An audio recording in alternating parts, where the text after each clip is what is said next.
Buenas tardes, mi nombre es César Augusto Gil Betancourt, miembro de la Sociedad Colombiana de Cirugía Ortopédica y de la Sociedad Colombiana de Ortopedia Infantil, que desde Medellín les voy a hablar de fracturas supracondilias en niños. Es un tema muy interesante, tanto para el ortopedista infantil como para el ortopedista general, pues es un tema frecuente que nos va a llegar a todos en la práctica.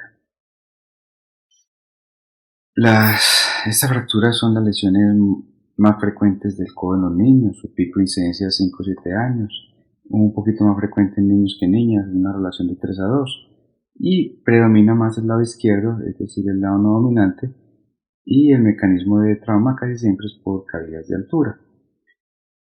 En cuanto al mecanismo de la lesión, tenemos que se dividen en las variedades en extensión, que son la mayoría, 95%, es un trauma indirecto por caer con el brazo extendido, y un 5% de la variedad en flexión, que es causado por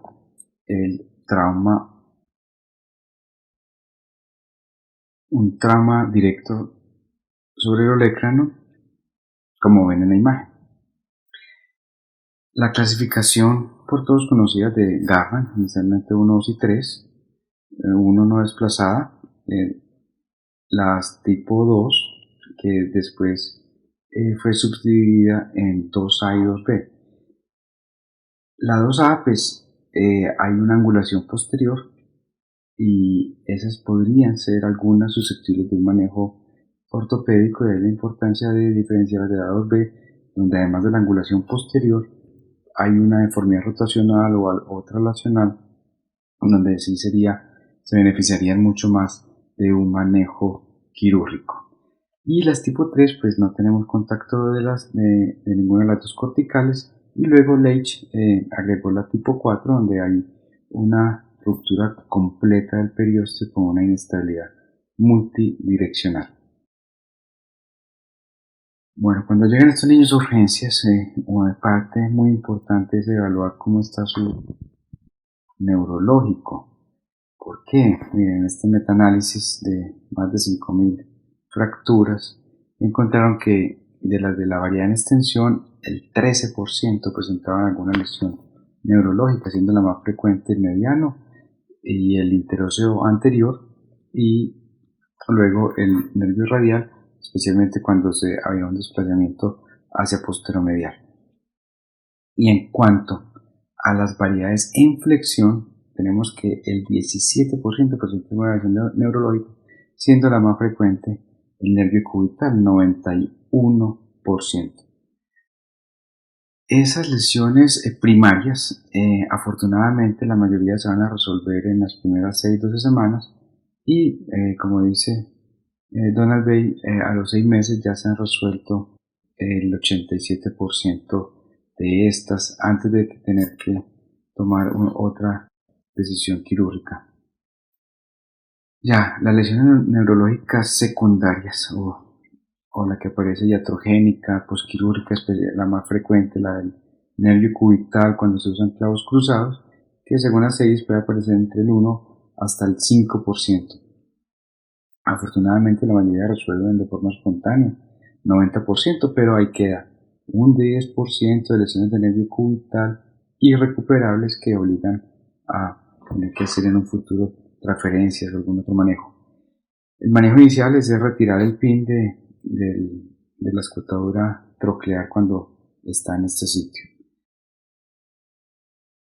Además, es muy importante evaluar su parte vascular y estar seguro desde el comienzo que ese paciente no está hipoperfundido, porque sí, obviamente terminaría con una contractura isquémica de Bowman. Entonces, cuando estos pacientes están hipoperfundidos, lo primero es no perder tiempo realizando arteriografía. ¿Por qué? Porque ya tenemos un diagnóstico clínico y la arteriografía solo le va a confirmar lo que usted ya sabe, y va a retrasar el tratamiento efectivo. Cuando un paciente está hipoperfundido, lo que hay que hacer es llevarlo a cirugía y hacer una reducción cerrada y una fijación percutánea y reevaluar que se restablezca el flujo. Además de que la misma arteriografía podría ser iatrogénica por el tamaño tan pequeño del calibre de estos vasos. Entonces, si un paciente está hipoperfundido, no perder tiempo con la arteriografía, llevar al paciente a cirugía urgente, a una reducción. Ahora, lo llevó a cirugía, lo redujo, entonces tenemos unos pacientes que al ingreso estaban sin pulso, que son en esta serie grande de 1255 pacientes, tenían 33, o sea, el 2.6% estaban al ingreso sin pulso. Pero de esos 33 habían 24 que tenían la mano rosada, es decir, que estaban perfundidos pero sin pulso. Eso los llevaron rápidamente a cirugía, reducción cerrada, fijación percutánea, los observaron, recuperaron sin secuelas y con el cabo de las semanas, 8 semanas, ya la mayoría, 75%, iban recuperando su pulso, no tuvieron problema. Pero hay unos que llegan a urgencias, hay otro grupo más pequeño, que eran los que llegaron sin pulso y que estaban de entrada mal perfundidos. Entonces, conducta, llevar a cirugía urgente, reducción cerrada, fijación percutánea, y de esos, pues, unos recuperaron de inmediato el pulso y la perfusión, otros recuperaron la perfusión, estaban rosados, pero sin pulso, pero evolucionaron satisfactoriamente sin problema, y finalmente quedaron 5 de los pacientes que después de la reducción persistieron pálidos, hipoperfundidos y que al final terminaron con una reparación vascular. Una ayuda en el quirófano es usar la oximetría de pulso, pero no tanto midiendo la saturación. El paciente de la imagen de arriba es un paciente que satura bien, 99%, y tiene presencia de ondas de pulso, que eso es lo que hay que mirar. El paciente de abajo, a pesar de que ven una aparente buena saturación, ahí seguramente por algunas colaterales, pero no tiene ondas de pulso, que es lo que hay que estar atentos. Hay que estar más atentos todavía cuando coincide lesión vascular con lesión neurológica. Este autor inicialmente, en el 2009, Mangat, se encontró 7 casos donde estaba esa coincidencia y el autor dice que a todos les hizo una reducción abierta y encontró que había atrapamiento de los nervios y de los vasos en el foco de fractura.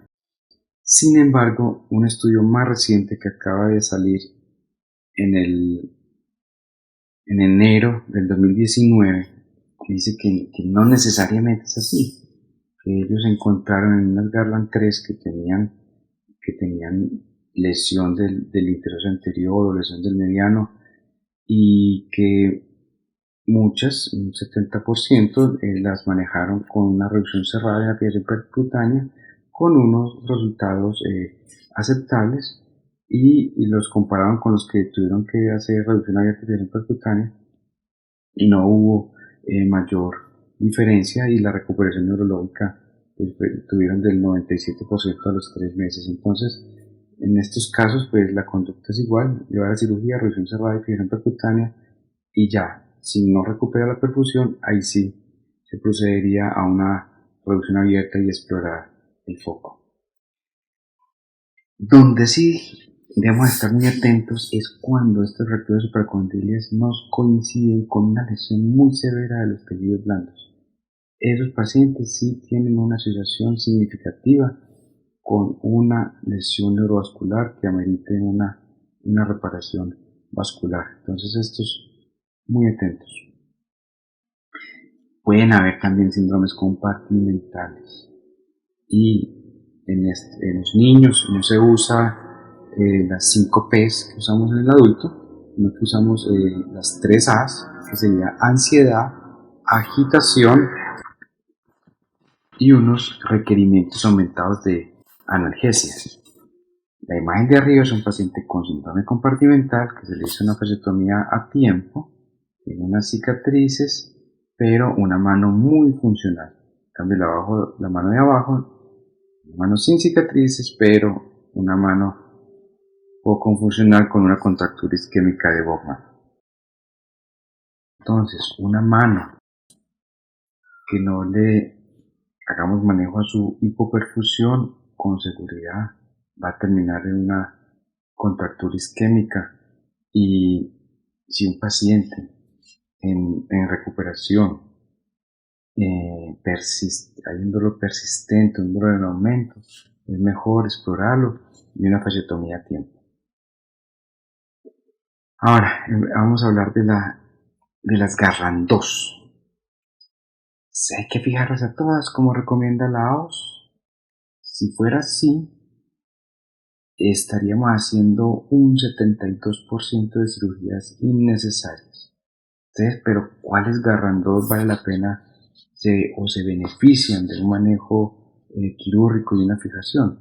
Entonces, específicamente van a ser las que tengan la línea humeral tipo 0, ya les voy a hablar de eso, las que tengan edema severo, porque van a perder la reducción dentro del yeso, y las 2B de Wilkins, que es la línea humeral. La línea humeral pues debe cruzar al capitelum. Si lo logra cruzar se llamaría línea humeral tipo 1 y esa les va muy bien con un manejo no quirúrgico.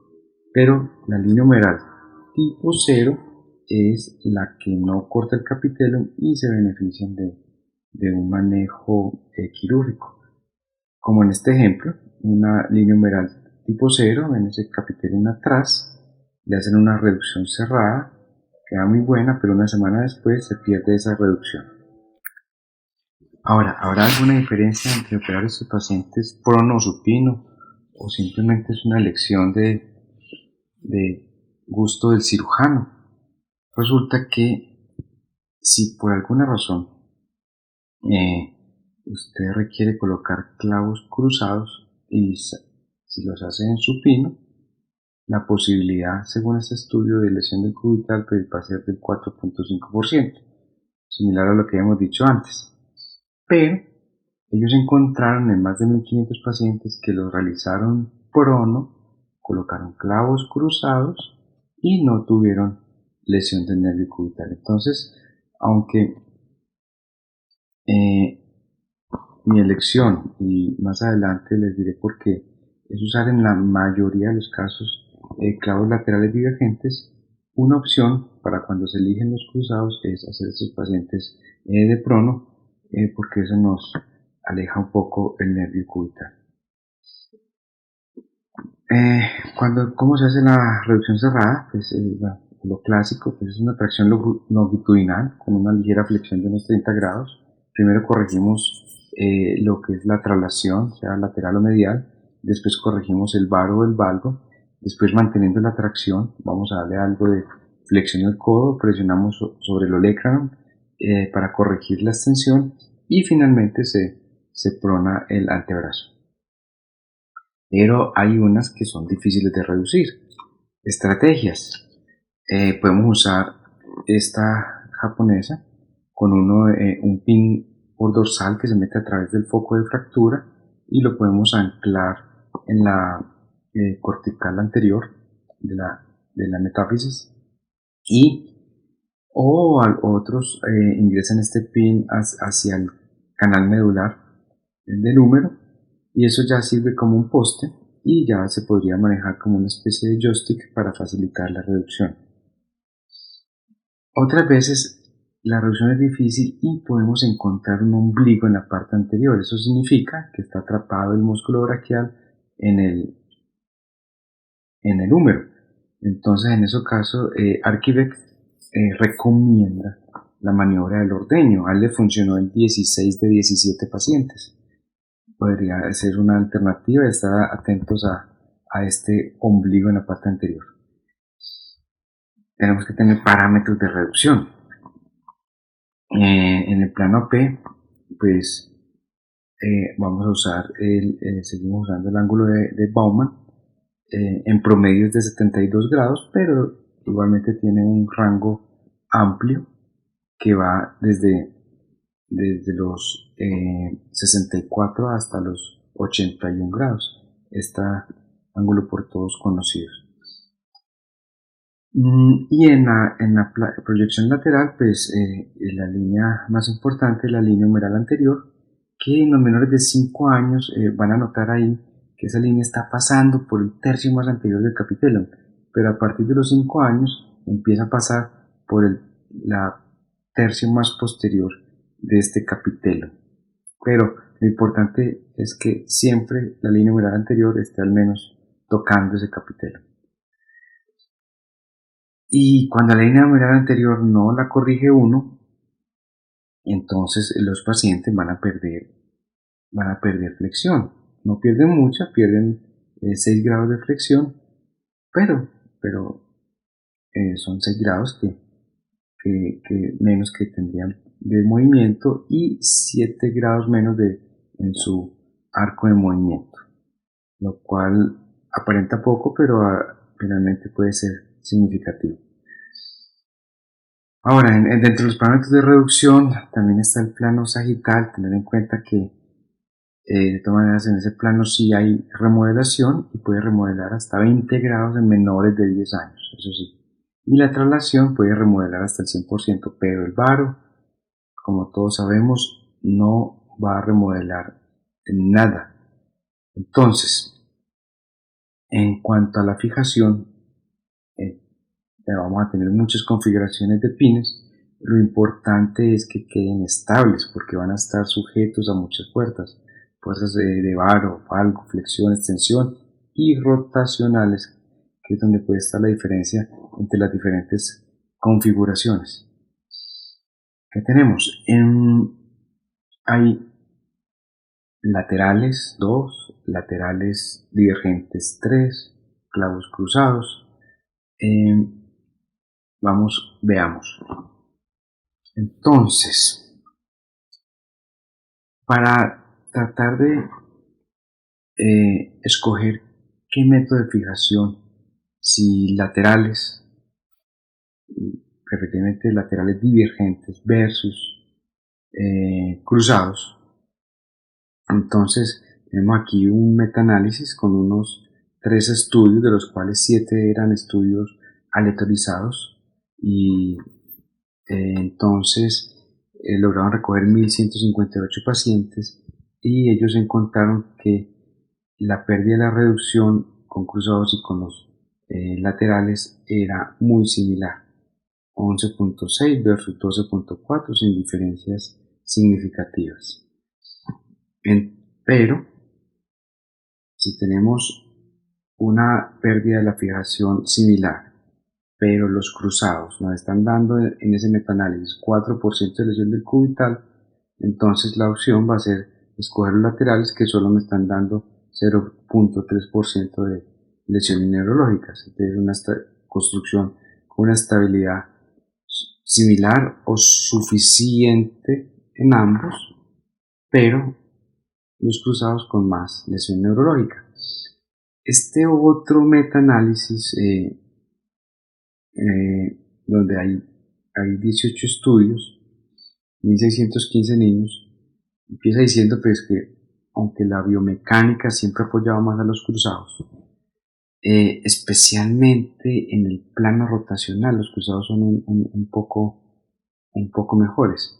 Entonces, ellos encontraron que había más pérdida de fijación con los laterales, pero con los cruzados ellos encontraron 5% de lesiones del cubital y encontraron que una de cada 5 lesiones del cubital era irrecuperable. Entonces, ¿qué tenemos? 400% más de lesiones neurológicas en los cruzados que en los laterales. Y al final había que escoger, si usted escoge laterales, tiene una probabilidad pequeña de un cúbito varo, o si escoge cruzados, tiene una probabilidad pequeña de una lesión irrecuperable del nervio cubital. ¿Cuál complicación prefiere? Pues el metaanálisis se inclinó a apoyar más a los clavos laterales divergentes. Entonces, ¿qué dice Skax? Que es uno de los que más escribe en este tema. Que si usted lo fija con dos clavos laterales divergentes, con una buena separación entre ellos, que fije las dos columnas, que tenga suficiente hueso tanto proximal como distal al foco, él tiene un 0% de cúbito varo. Entonces, pero es decir que tenemos que evitar esas fijaciones que están ahí, fijaciones que se van por el canal, clavos que se cruzan a nivel del foco de fractura, clavos que solo están de un lado del foco y no alcanzan a llegar al otro lado. Obviamente así el paciente va a terminar en un cúbito varo.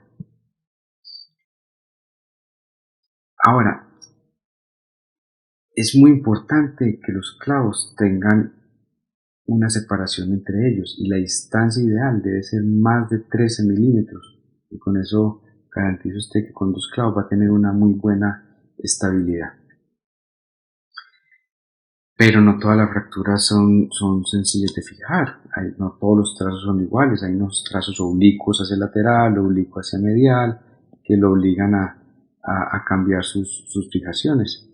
Entonces hay unas supracondiles que son muy altas, otras que son muy bajitas, otras que son oblicuas en el plano sagital. Entonces,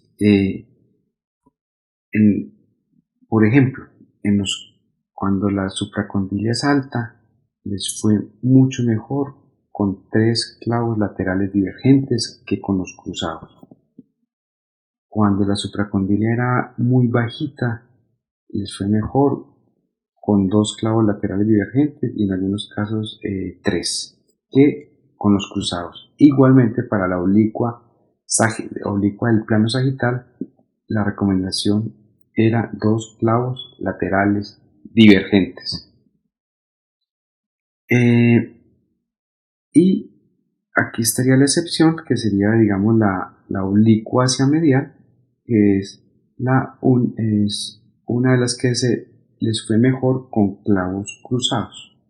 Y en las supracondilias altas, ya hemos dicho que la recomendación son tres clavos laterales divergentes. Una opción también podría ser los clavos flexibles, que también han mostrado algún beneficio.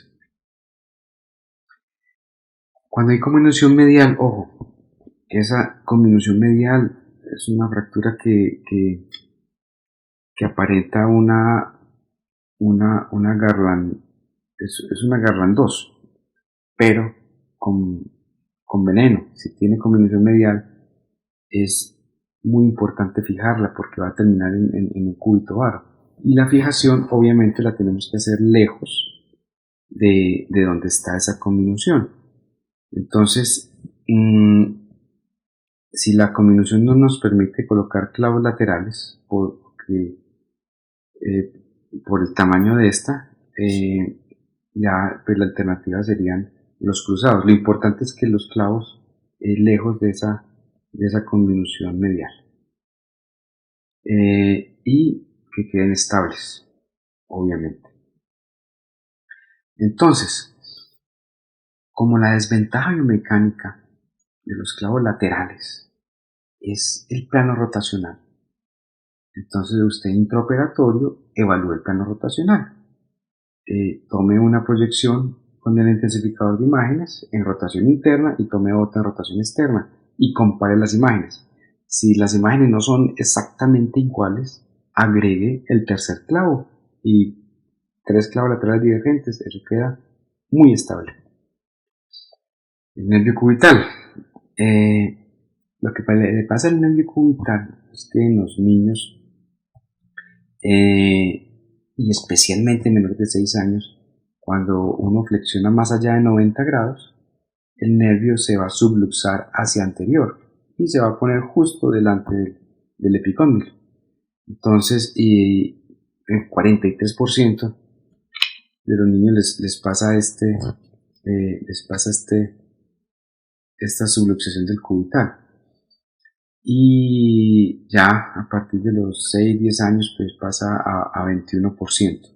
Y por eso es que el riesgo de este nervio cubital de fijar con los clavos cruzados. Entonces, si por alguna razón no están ahorita cruzados, porque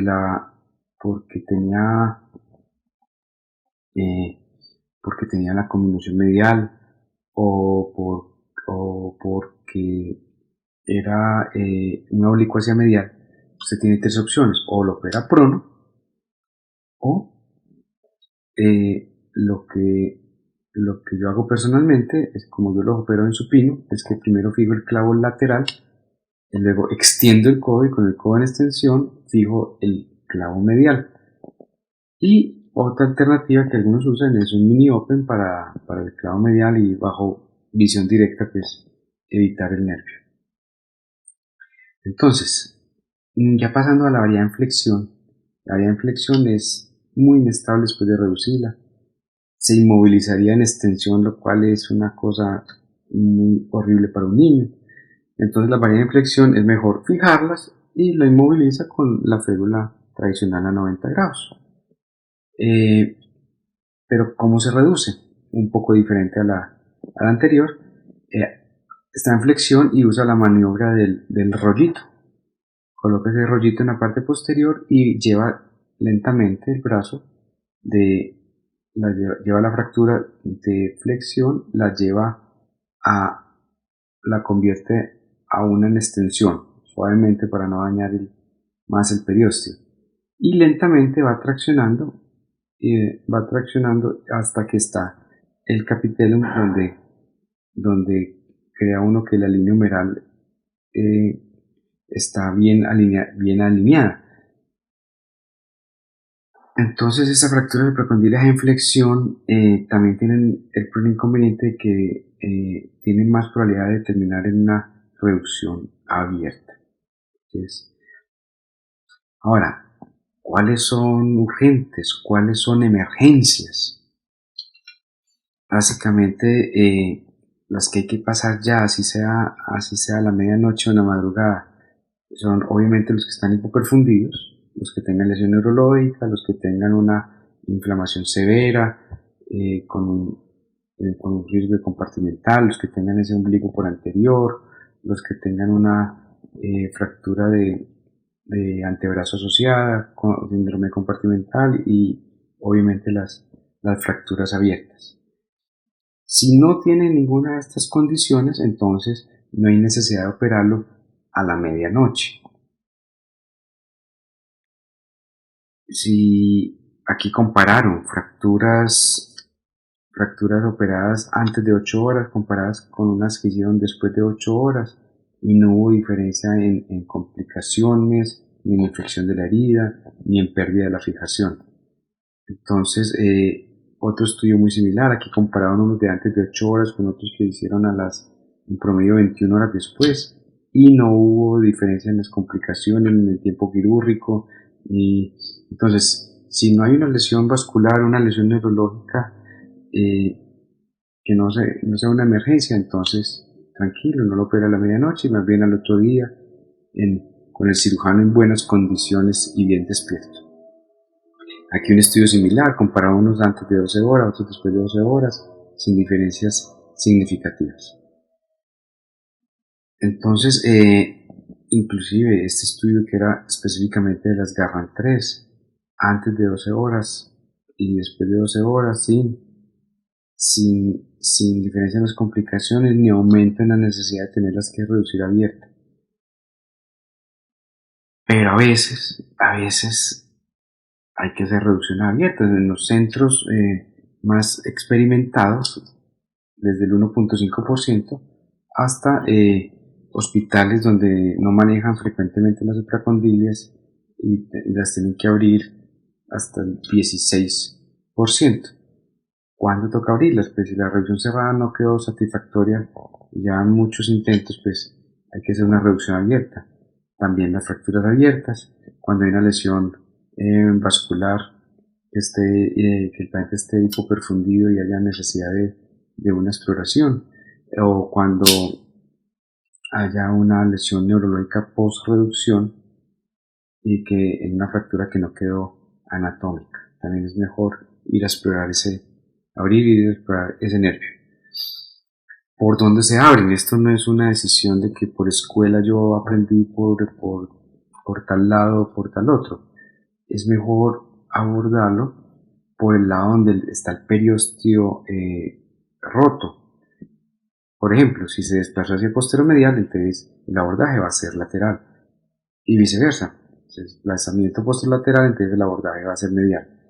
Las variedades de inflexión recomiendan abordarlas por medial porque esas tienen una alta tasa de lesión del nervio cubital y ahí podríamos aprovechar a explorar y las que están posterior puro, usted puede entrar por anterior sin problema, y las que tienen lesión vascular definitivamente sí es mucho mejor por anterior. Ahí está en la imagen el esquema de un abordaje anterior, el cual es una forma de S itálica donde lo podemos ampliar hacia proximal por el lado medial y hacia distal por el lado lateral, para que después una vez lo tengamos reducido y fijado, pues el cirujano vascular pueda hacer su reparación vascular. La vía que sí se debe evitar es la vía posterior transtríceps, que por lo menos a mediano plazo, 31 meses, pues hay una pérdida de 14 grados de extensión y alguna pérdida de fuerza, que posiblemente si la vaya a recuperar ya a muy largo plazo no haya mayores diferencias. Estos autores encontraron que no encontraron diferencias entre un abordaje lateral y medial, sin problema, igual, pero sí les fue más regularcito con esta vía posterior transtríceps. Además de que puede presentar ocasionalmente casos de osteonecrosis de la tróclea. Entonces, cúbito varo, la principal consecuencia y es causado o porque desde el comienzo lo dejó torcido o porque lo dejó mal fijado y no pudo mantener la reducción que ya tenía. Y como ya les dije, eso no va a remodelar, entonces hay que corregirlo. ¿Por qué hay que corregir el cúbito varo? Porque trae consecuencias a largo plazo. Hace ya muchos años O'Driscoll se ha encontrado que cuando el Bowman nos queda más de 95 grados, eso va haciendo la sobrecarga del ligamento colateral ulnar lateral y va a terminar a largo plazo en una inestabilidad rotatoria posterolateral del codo. Además de eso, un cúbito varo, si el niño vuelve y se cae, ya el vector de fuerzas de esa caída va a terminar en una fractura del cóndilo lateral, peor todavía. Y fuera de eso, el cúbito varo a largo plazo da neuropatía del cubital, da resaltos del tríceps, da inestabilidad posterior del hombro y puede causar osteocondritis disecante de la tróclea. Entonces, por todo eso, estas fracturas nunca las dejemos en varo, y si por alguna razón perdió la fijación y quedó en varo, entonces corrijamos ese cúbito varo. En cuanto a fracturas supracondilias abiertas, hay un estudio de Bay y afortunadamente los resultados son muy similares a las cerradas, con un ligero aumento en la infección, en la mala unión y en el compromiso vascular. Ahora, cuando nos llegan tarde, en la literatura hay este estudio, pero ese estudio es en Garland 2 y encontraron 143 fracturas y compararon las que atendieron antes de la primera semana y unas que atendieron en la segunda semana. no hubo diferencias en cuanto a necesidad de reducción abierta, todas quedaron anatómicas, ninguna lesiones de nervio, no compartimentales, no diferencias ni en la alineación ni en la movilidad. La única diferencia es que en los que consultaron, en los que se realizaron en la segunda semana, terminaron en 2 casos de necrosis de la tróclea. Entonces, lo ideal es operarlos antes de 7 días, pero a más tardar 15 días para estas Garran 2. Entonces, estos niños, evalúelos muy bien. No solo mire la radiografía, evalúe tejidos blandos, evalúe la parte neurovascular, clasifique correctamente la fractura, estén muy atentos a la perfusión, al dolor preoperatorio, al dolor posoperatorio, si evalúen la parte neurológica pre, evalúen la parte neurológica post, y analice muy bien la personalidad de esa fractura y ofrézcale el mejor método de fijación. La mayoría las puede resolver con 2 clavos laterales divergentes, bien colocados, bien separados, fijando bien al lado y lado, va a ser suficiente. Si no queda contento con la estabilidad, agregue un tercer clavo, también por lateral, divergente, y si con eso no es suficiente, pues agregue el clavo por medial. Pero en el momento de agregarlo, acuerde de que sea con el brazo en extensión. Y sean muy estrictos en los parámetros de reducción, especialmente evitar el cúbito varo en estos pacientes. Muchísimas gracias y hasta una próxima oportunidad.